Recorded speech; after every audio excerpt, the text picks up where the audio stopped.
दोस्तों, भारत अपनी डिफेंस और टेक्नोलॉजी की दुनिया में एक बड़ा कदम रखने जा रहा है। इस साल के अंत तक भारत टेस्ट करेगा अपना एडवांस हाइपरसोनिक मिसाइल ध्वनि, जो मार्क 5 से भी ज्यादा स्पीड से उड़ने की क्षमता रखता है। भारत एक और जबरदस्त मिसाइल सिस्टम बना रहे हैं, धवानी मिसाइल सिस्टम, जो कि जिसका तोड़ चीन और पाकिस्तान के पास अगले 15 साल तक नहीं होगा। ये ऐसा मिसाइल सिस्टम है। और ये एक क्लियर सिग्नल है कि भारत सिर्फ रीजन ही नहीं बल्कि ग्लोबल स्टेज पर भी मिलिट्री टेक सुपर पावर के रूप में आगे बढ़ रहा है। और साथ ही प्राइवेट कंपनीज को मिसाइल एम्युनिशन प्रोडक्शन में एंट्री मिल चुकी है। जितने भी इस वक्त मिसाइल डिफेंस सिस्टम दुनिया में मौजूद हैं, चाहे वो S-400 हो जो उनके पास है, चाहे वो S-500 हो, या इवन अमेरिका का जो है थार्ड हो, या आयरन डोम इसराइल में जो उन्होंने किया हुआ है, तो कि कोई भी जो है इसको डिटेक्ट नहीं कर पाएगा। भारत जो कि बड़े पैमाने पर तैयारियां कर रहा है और लास्ट फ्यू आवर्स बड़े तशवीशनाक थे जिन्होंने पाकिस्तान को रेड अलर्ट पे डाला। अब भारत ने फजाई हुदूद बंद करने के हवाले से एक वार्निंग और एक नोटम जारी कर दिया है।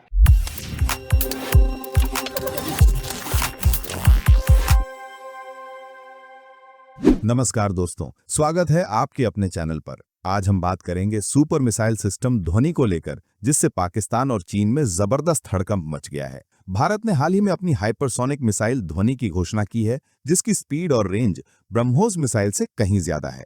सोचिए, ये मिसाइल 1500 किलोमीटर तक की दूरी केवल कुछ ही मिनटों में तय कर लेती है और आवाज की गति से भी 8 गुना तेज है।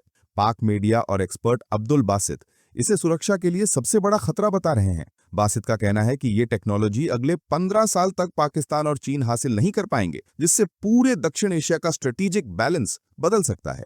अब पाकिस्तान और चीन दोनों अपने रक्षा प्लान को फिर से सोच रहे हैं, क्योंकि भारत की ताकत लगातार बढ़ रही है।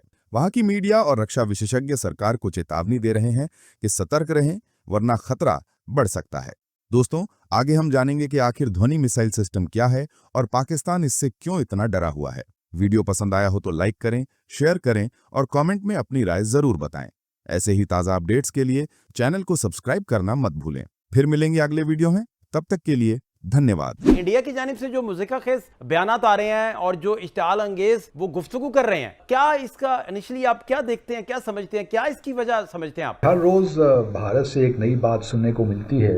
अब भारत ने एक और क्लेम किया है कि जी वो एक ऐसा जबरदस्त मिसाइल सिस्टम बना रहे हैं, धवानी मिसाइल सिस्टम, जो कि जिसका तोड़ चीन और पाकिस्तान के पास अगले 15 साल तक नहीं होगा। ये ऐसा मिसाइल सिस्टम है। और वो इसमें इसके साथ एक हाइपरसोनिक ग्लाइड व्हीकल भी बन रही है, जो कि आप समझ लीजिए क्रूज मिसाइल है, और जो कि आवाज़ की रफ्तार से 6 गुना ज़्यादा तेज़ जाएगा। और इसकी रफ्तार होगी तकरीबन, आप कह सकते हैं, 7,500 किलोमीटर पर आवर। और उनके मुताबिक ये जो चीन का सबसे बेहतर मिसाइल है DF-26, उससे भी बहुत आगे है ये जो व्हीकल है, ग्लाइड व्हीकल, क्योंकि ये 2 स्टेजेस में चलता है, जबकि जो DF-26 है उसकी मिड एयर उस तरह वो कोर्स अपना तब्दील नहीं कर सकता, ट्रेजेक्ट्री नहीं बदल सकता। यानी कि DF-26 जो है, अगर टारगेट एक जगह पे है और टारगेट की जगह तब्दील हो गई है, तो आप DF-26 में वो पॉसिबिलिटी नहीं है कि वो अपना मिड एयर में अपना कोर्स तब्दील करे।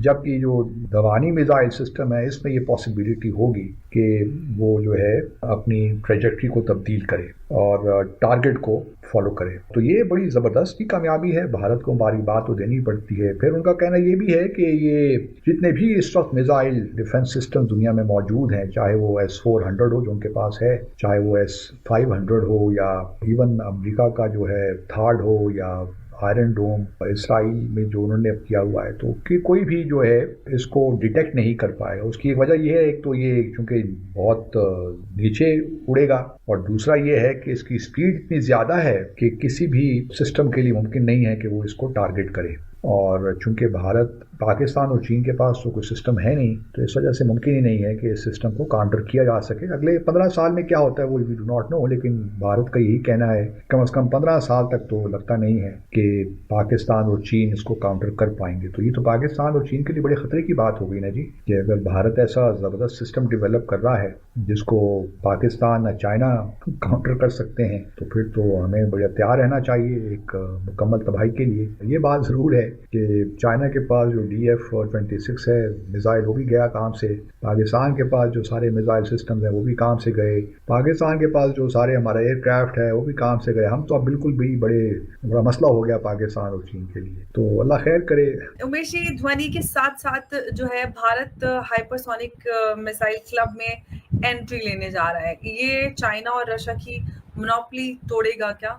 देखिए, चाइना और रशिया की नहीं, इवन अमेरिका की मोनोपोली तोड़ेगा। भारत एक तरह से ये होम ग्रोन, एक तरह से हाइपरसोनिक मिसाइल्स की टेस्टिंग लगातार करता जा रहा है। जो हमारी ब्रह्मोस जो मिसाइल है वो सुपरसोनिक मिसाइल है, जिसकी स्पीड है 2.8 माक, और ये ध्वनि जो रहने वाली है इसकी जो स्पीड होगी माक 5 होने वाली है। हाइपरसोनिक के अंदर भी हम बहुत सारी उसके वेरिएंट्स बनाने वाले हैं। उसका डिलीवरी सिस्टम्स कैसा रहेगा कि वो हमारे फाइटर एयरक्राफ्ट से भी हम डिलीवर कर पाएंगे, और ऐसी भी मिसाइल्स होगी जो सी बेस भी हम कर पाएंगे, और उसके बाद हम उसको इंटरकॉन्टिनेंटल बैलिस्टिक मिसाइल जैसा भी बना पाएंगे। अमर जी, सबसे बड़ी बात है कि ये जो मार्क 5 है सिर्फ मार्क 5 नहीं रहेगी, एटलीस्ट मार्क 8, 9 या 11 तक होने वाली है। मेरा ये मानना है कि भारत इसके अंदर जो प्रोडक्शन जो करने वाला है, इससे हमारी जो कैपेसिटी है वो बढ़ जाएगी। इसको कोई भी दुनिया का कोई भी मिसाइल डिफेंस सिस्टम इंटरसेप्ट नहीं कर पाएगा। ये एक तरह से डेडली होने वाला है। अगर ऑपरेशन सिंदूर अगर जल्दी होता है तो हम इसका वापस इसको नूर खान बेस के ऊपर हम इसको वापस यूज भी कर सकते हैं, क्योंकि टेस्टिंग हुई है। तो टेस्टिंग के बाद इसका प्रोडक्शन होगा, प्रोडक्शन के बाद आर्मी, एयरफोर्स सब इसका ऑर्डर देने वाले हैं। तो ये चीज ऐसी है, इसका कंटिन्यूस डेवलपमेंट होगा, इसके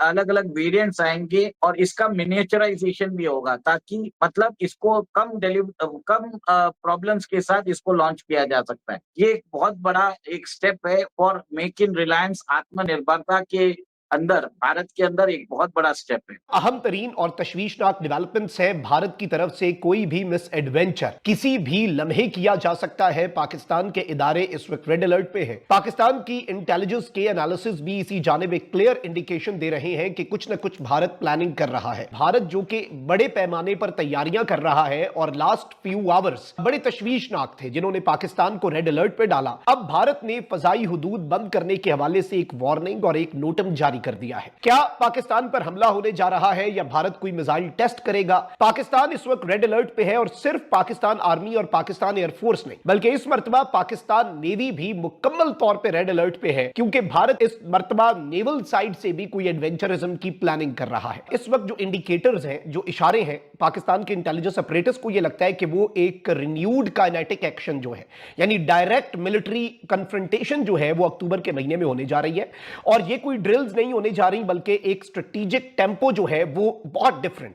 और इसमें यह बताया जा रहा है कि इस मर्तबा मल्टी डोमेन कन्फ्रंटेशन होगी, यानी मुख्तलिफ महाजों पर, जिसमें काइनेटिक यानी बराह रास्त फौजों का टकराना, साइबर और इलेक्ट्रॉनिक जो वॉरफेयर है वो भी, नेवल पोस्टर और इंफॉर्मेशन कैंपेन्स जो है वो भी बहुत ज्यादा मैटर करेंगी। और इस सारी की सारी सूरत हाल के अंदर पाकिस्तान जो है वो पहले ही रेड अलर्ट पे जा चुका है। पाकिस्तान के तमाम तर इदारे इस वक्त मुकम्मल तौर पर एक्टिव है, और ये अब किस तरफ इशारा कर रहा है? बेसिकली इंडिया जो है, जिस इस हवाले से ये बताया जा रहा है कि ये एक पॉसिबल मिसाइल टेस्ट जो है वो अबुल कलाम आइलैंड जो है उससे ये करने जा रहे हैं। अबुल कलाम आइलैंड से ये मिसाइल टेस्ट करेंगे। नो फ्लाई जोन जो है वो इंडिया ने बना दिया, और टेस्टिंग का जो कॉरिडोर है वो बड़ा अलार्मिंग है। टेस्टिंग का जो कॉरिडोर है वो 1480 किलोमीटर बताया गया है, यानी इंडिया का जो टेस्ट करने का कॉरिडोर और जो एरिया है, जिसमें उन्होंने कहा है कि भाई यहां पे ना कोई जहाज उड़ेगा, यहां पे ना कोई कश्ती आएगी, यहां पर एयर स्पेस जो है वो मुकम्मल तौर पर बंद रहेगी। ये एक बड़े क्रूशल टाइम पर, और याद रखिएगा, लेकिन भारत का बे ऑफ बंगाल को चूज करना, नॉर्मली भारत अबुल कलाम आइलैंड जो है वहां से तजुर्बे करता रहता है पहले भी, it is not something new, but this is without doubt very alarming development, क्योंकि इंडिया जो है वो ऑलरेडी इस तरह के काम कर चुका है, और इंडिया इस सूरत हाल को भी एक टूल के तौर पर यूज कर सकता है अगेंस्ट पाकिस्तान, यानी पाकिस्तान के खिलाफ भारत की तरफ से ये जो हरबा है ये अपनाए जाने के इम्कानात इस वक्त बढ़ रहे हैं, और भारत इसको भी एक सिग्नलिंग और मैसेजिंग के तौर पर ही ले रहा है। लेकिन अभी क्या खतरात मंडला रहे हैं कि पाकिस्तान जो है उसको खतरा है, यानी भारत से कोई हमला कर सकता है? हमारी हिफाजत तो अल्लाह करेगा। खत्म, bye bye, tata, goodbye, गया।